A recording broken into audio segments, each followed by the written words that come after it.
which produced a terrible impression upon my mind, which, in fact, never has effaced, which, in fact, never has been effaced, was one of the very earliest incidents of my life in which I can recollect. Some people will think it is so trifling that it should not be recorded here. You will see, however, by and by, why I mention it. The nursery, as it was called, though I had it all to myself, was a large room in the upper story of the castle, with a steep oak roof. I can't have been more than 6 years old when one night I awoke, and awoke round the room from my bed, failed to see the nursery maid. Neither was my nurse there, and I thought myself alone. I was not frightened, for I was one of those happy children who studiously kept in ignorance of ghost stories, of fairy tales, and of all such lore as makes us cover up our heads when the door cracks suddenly, or the flicker of an expiring candle makes the shadow of a bedpost dance upon the wall, nearer to our faces. I was vexed and insulted at finding myself, as I conceived, neglected, and I began to whimper, preparatory to a hearty bout of roaring, when, to my surprise, I saw a solemn but very pretty face looking at me from the side of the bed. It was that of a young lady who was kneeling, with her hands under the coverlet. I looked at her with a kind of pleased wonder, and ceased whimpering. She caressed me with her hands, and lay down beside me on the bed, and drew me towards her, smiling. I felt immediately delightfully soothed, and fell asleep again. I was wakened by a sensation as if 2 needles ran into my breast very deep at that same moment, and I cried loudly. The lady started back, with her eyes fixed on me, and then slipped down upon the floor, and, as I thought, hid herself under the bed.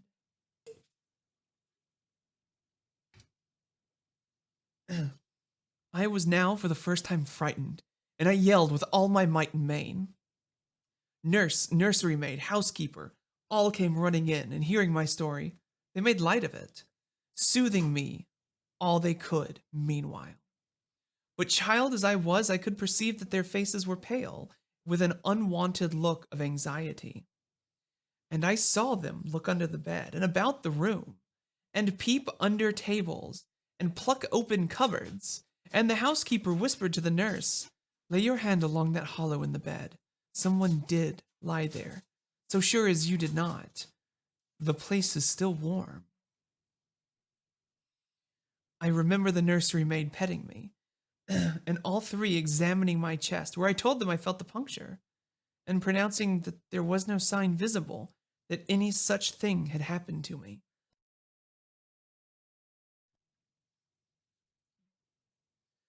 The housekeeper and the 2 other servants who were in charge of the nursery remained sitting up all night, and from that time a servant always sat up in the nursery until I was about 14.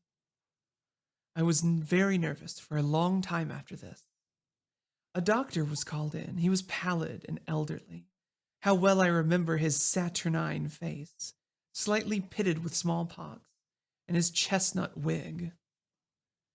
For a good while, every second day, he came and gave me medicine, which of course I hated. The morning after I saw this apparition, I was in a state of terror, and I could not bear to be left alone, daylight though it was, for even a moment. I remember my father coming up and standing at the bedside, and talking cheerfully, and asking the nurse a number of questions, and laughing very heartily at one of the answers, and patting me on the shoulder, and kissing me, and telling me not to be frightened, that it was nothing but a dream, and could not hurt me. But I was not comforted, for I knew the visit of the strange woman was not a dream, and I was awfully frightened. I was a little consoled by the nursery maids assuring me that it was she who had come in and looked at me, and had lain down beside me in the bed, and that I must have been half dreaming not to have known her face. But this, of course supported by the nurse, did not quite satisfy me. I remembered, in the course of that day, a venerable old man, in a black cassock, coming into the room with the nurse and housekeeper, and talking a little to them, and very kindly to me. His face was very sweet and gentle, and he told me that they were going to pray, and joined my hands together, and desired me to say softly, while they were praying, "Lord, hear all good prayers for us, for Jesus' sake." I think these were the very words, for I so often repeat them to myself, and my nurse used to make me say them in my prayers. I remembered so well that thoughtful, sweet face of that white-haired old man in his black cassock as he stood in that rude, lofty brown room with the clumsy furniture of a fashion 300 years old about him, and the scantily clad light entering its shadowy atmosphere through small lattice. And the scanty light entering its shadowy atmosphere through the small lattice. He kneeled at the three women with him, and he prayed aloud with an earnest, quavering voice for what appeared to me a long time. I forget all my life preceding that event, and for some time after it is all obscure also. But the scenes I have just described stand out vivid as the isolated pictures of the phantasmagoria surrounded by darkness. Now it is 6:55. I have been reading for about 20 minutes. We could read one more chapter before I call it. What do y'all think? It'll be about a 20-minute chapter.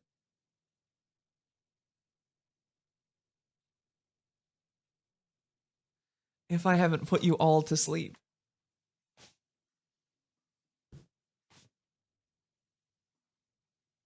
Farfanada. Hi, Tacit. Oh, that shouldn't be making noise. I don't know if I'm going to read it tonight or not. I want to work out. Oh, it's only 12:30. Okay. All right. That shouldn't be triggering, but that's okay. It is fine. One more, please. Hi, Ruddy. How you doing? Okay. We'll do one more. Uno más. Chapter 2. A guest. I am now going to tell you something so strange that it will require all your faith in my veracity to believe my story. It is not only true, nevertheless, but truth of which I have been an eyewitness. It was a sweet summer evening, and my father asked me, as he sometimes did, to take a little ramble with him along that beautiful forest vista which I have mentioned as lying in front of the Schloss. "General Spielsdorf cannot come to us so soon as I had hoped," said my father, as we pursued our walk. He was to have paid us a visit of some weeks, and we had expected his arrival next day. He was to have brought with him a young lady, his niece and ward, Mademoiselle Rheinfeld, whom I had never seen, but whom I had heard described as a very charming girl, and in whose society I had promised myself many happy days. I was more disappointed than a young lady living in a town or a bustling neighborhood can possibly imagine. This visit, and the new acquaintance it promised, had furnished my daydream for many weeks. "And how soon does he come?" I asked. "Not till autumn, not for 2 months, I dare say," he answered. "And I am very glad now, dear, that you never knew Mademoiselle Rheinfeld." "And why?" I asked, both mortified and curious. Because the poor young lady is dead," he replied. "I quite forgot I had not told you. But you were not in the room when I received the general's letter this morning.